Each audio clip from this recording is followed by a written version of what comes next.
100 Business Vocabulary Part 7 Policy, নীতি, procurement, ক্রয়, কোটা, নির্ধারিত পরিমাণ, সিনার্জি, সমন্বয়, স্কেলেবিলিটি, সম্প্রসারণযোগ্যতা, অ্যাফিলিয়েট মার্কেটিং, অনুমোদিত বিপণন, ই-কমার্স, অনলাইন ব্যবসা, ডিজিটাল মার্কেটিং, ডিজিটাল বিপণন,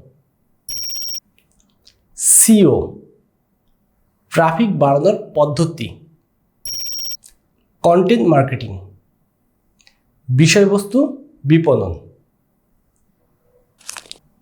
এমন মজার মজার ইংরেজি শব্দ শিখতে আমাদেরকে এখনই ফলো করুন।